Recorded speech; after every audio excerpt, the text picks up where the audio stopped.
এটা এই ধরনের আমরা চিন্তা করতে পারি যে যিনি বাইরে থেকে আসবেন তার চিন্তাটা হবে একটা মহৎ চিন্তা, এবং এই চিন্তাটা হবে এই সামগ্রিক চিন্তা এই জেলার মানুষকে কেন্দ্র করে, এই জেলার যে উন্নয়নকে কেন্দ্র করে, বা এই উপজেলার মানুষকে কেন্দ্র করে, বা এই উপজেলার উন্নয়নকে কেন্দ্র করে। আর আপনাদের বা আমাদের যারা বাকিদের যার দায়িত্ব হলো তাদের এই চিন্তার সাথে কাজটাকে বাস্তবায়িত করা, সঠিকভাবে সহযোগিতা করা।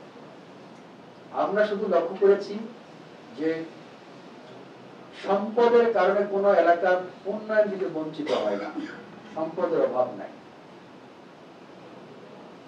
সম্পদের কারণে কোনো উপজেলা, কোনো জেলা, কোনো অঞ্চল উন্নয়ন থেকে বঞ্চিত হওয়ার কোনো সুযোগ নাই। সম্পদ পর্যাপ্ত পরিমাণ আছে, সেই সম্পদটাকে আমরা সঠিকভাবে ব্যবহার করি নাই। এমন হতে পারে যে কিভাবে কাজ করেছি, কর্মকর্তাদের উদ্দেশ্য করে যেই কাজটাতে ধরে নিলাম যে আমার একটা কাজ করতে গেলে সেখানে ধরে নিলাম যে 100 টাকার খরচ আছে, সেখানে যদি 1000 টাকা খরচ হয় তার সম্পদ কত হবে? হবে কিনা? তার মানে এটা আমাদের এটা একটা খারাপ উদ্দেশ্য যে আমার 100 টাকার সম্পদের ব্যবহারের জায়গায় আমি 1000 টাকার সম্পদ ব্যবহার করছি, তাহলে সেই এলাকা ক্ষতিগ্রস্ত হবে। কিংবা যেখানে যে পরিমাণ খরচটা করার কথা ছিল, যেখানে যে কাজটা করার কথা ছিল, আমি আমার কারণে সেইখানে সেই কাজটা করিনি, অন্য জায়গায় করেছি, যেখানে প্রয়োজন নাই সেখানে করেছি, তাহলে কি উন্নয়ন হবে? তাহলে উন্নয়ন হবে না। এইটা কিন্তু আমাদের কাজ, আমাদের কর্মকর্তাদের কাজ, যে আমরা যেই কাজটা যেখানে প্রয়োজন সেখানে যদি সঠিকভাবে ব্যবহার করতে না পারি, এটা আমার অদক্ষতার পরিচয়। এখানে ফুড ডিপার্টমেন্ট আছে, আছেন না? জি স্যার। আমি খারাপ কিছু বলছি না, এটা মাইন্ড করে, এটা এক্সাম্পল। আমরা এবার ধান প্রকিউরমেন্ট করেছি, চাল প্রকিউরমেন্ট করেছি না? জি স্যার। তাহলে কি আপনি বলতে পারবেন যে এই বছরে যে চালটা আমরা প্রকিউরমেন্ট করেছি সেটা আমার এই বছরে ক্রাশিং চাল?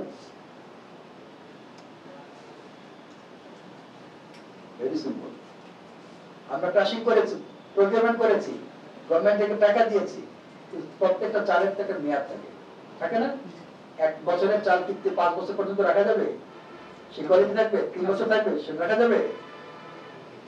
এখন আমরা যে আমাদের কাজ কিছু যে আমরা কৃষকদের কাছ থেকে, মিলারদের কাছ থেকে, এটা একটা উদাহরণ, আপনার ওভারঅল বাংলাদেশের কথা বলছি, যে এইখানে আমাদের যে কাজটা করার কথা ছিল যে এই বছর মিলারদের সাথে আমার চুক্তি হয়েছে, সে তার মিল ক্রাশিং করবে এবং এইখানে কৃষকদের ধান মিলারদের কাছে যাবে, বাজার ব্যবস্থাপনা সিস্টেম সুন্দর থাকবে, কৃষকরা উপকৃত হবে, ব্যবসায়ীরা উপকৃত হবে, সেই চালটা আমার গোডাউনে আসবে, গোডাউন সংরক্ষিত হবে, সরকার তার ক্রাইসিস ম্যানেজমেন্টের সময় বিভিন্ন তার উন্নয়ন কাজে সেগুলো ব্যবহার করবে।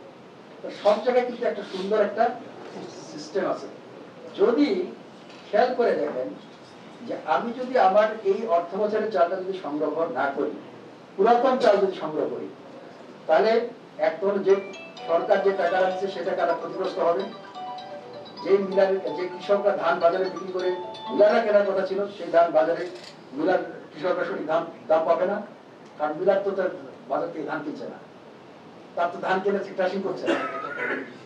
আবার মিলাররা কি করছে, সেই পুরাতন চালটা আবার আমার এখানে দিচ্ছে তার নামে, সেটা হচ্ছে সর্বশেষ যেটা হবে এই চালটা যখন আমার গোডাউন থেকে বের হয় আবার আমি রিসাইক্লিং করছি, বিভিন্ন জায়গায় দিচ্ছি, সেটা কি ব্যবহার করা যায়?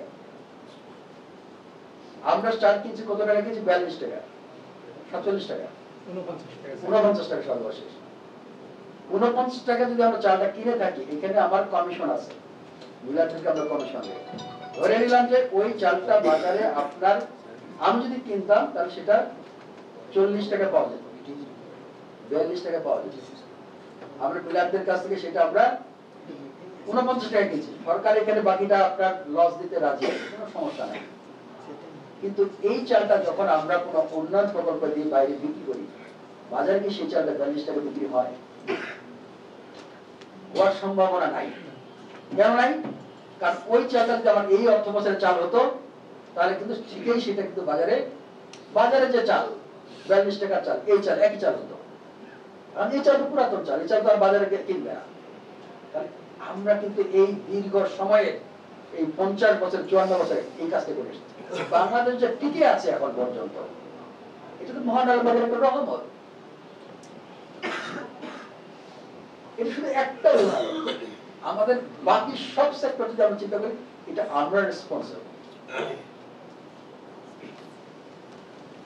এখানে আমাদের একটা যে এখানে যারা অনেকে আমার কি আছেন জানতে পারেন যে কিয়ামতের দিন যে আল্লাহ পাক বলবেন এরকম যে আমি অসুস্থ ছিলাম, তুমি আমাকে সেবা করো নাই, আমি ক্ষুধার্ত ছিলাম, তুমি আমাকে খাদ্য দাও নাই, আমি তৃষ্ণার্ত ছিলাম, তুমি আমাকে পানি পান করাও নাই।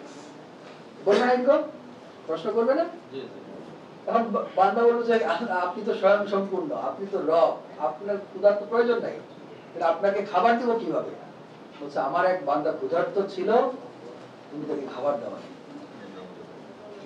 হ্যাঁ, আমার এক বান্দা অসুস্থ ছিল, তাকে দেখার কথা ছিল, তোমার সেবা করার কথা ছিল, তুমি তাকে সেবা করো নাই। আমার এক বান্দা পানির পিপাসার্থ ছিল, তুমি তাকে পানি পান করাও নাই। তুমি যদি বান্দা তার কাজগুলো করা হতো করতা, তাহলে সেটা আমারই করা হতো। খুব চমৎকার একটা, মানে আমরা আসলে দায়িত্বের মধ্যে আছি কিনা, এই চিন্তাটা, আকল, বুদ্ধি, বিবেক, বিবেচনা আমাদের মধ্যে আছে কিনা, এটাই তো আমরা এখন প্রশ্ন। বাংলাদেশকে ক্ষতিগ্রস্ত কোনো কৃষক করে না, কোন ভ্যানওয়ালা করে না, কোন শ্রমিক করে না। একজন শ্রমিক এই দেশের কোনো ক্ষতি করে না, একজন কৃষক এই দেশের কোনো ক্ষতি করে না, একজন রিক্সা শ্রমিক এই দেশের কোনো ক্ষতি করে না। ক্ষতি করছি আমার মতো এই সুন্দর পোশাক পরা মানুষগুলো। লেখাপড়া শিখেছি, লেখাপড়া শিখে দেশকে ক্ষতিগ্রস্ত করা, মানুষকে ক্ষতিগ্রস্ত করা, মানুষকে বোকা বানানো, মানুষের সাথে প্রতারণা করার জায়গাটা শিখেছি। এটা যদি আমরা নিজেকে সংশোধন করতে না পারি, তাহলে শুধু এই পোশাকটাই থাকবে, তার ভিতরে মানুষ থাকবে না। আবার ওই যে বললাম যে কিছু মানুষ আছে কিন্তু তার মধ্যে পোশাক নাই, কৃষকের মধ্যে পোশাক থাকে না। আপনি সারের কথা বলছেন, এই মুহূর্তে আমরা যদি 1 কেজি ইউরিয়া সার কিনি, ধরে নিলাম যে সরকার বা রাষ্ট্র সেখানে ভর্তুকি দেবে না, চিন্তা করতে পারেন কৃষি উপর আছেন আমাদের 1 কেজি ইউরিয়া সার এই পর্যন্ত যদি রাষ্ট্র যদি ভর্তুকি না দেয় 120 টাকা কিনতে হবে। আগে আমাদের ভর্তুকি ছিল 82 টাকা, সেই ভর্তুকি এখন আমাদের হচ্ছে 100 টাকা। চিন্তা করে দেখ কোন কৃষকের পক্ষে সম্ভব 1 কেজি ইউরিয়া সার আপনার 120 টাকায় কিনে বাজারে দেওয়া, তার কৃষক জমি চাষ করা সম্ভব হবে? বলেন, কখনোই সম্ভব হবে না। তাহলে সরকার এখানে হাজার হাজার কোটি টাকা সরকার এখানে ভর্তুকি দিচ্ছে।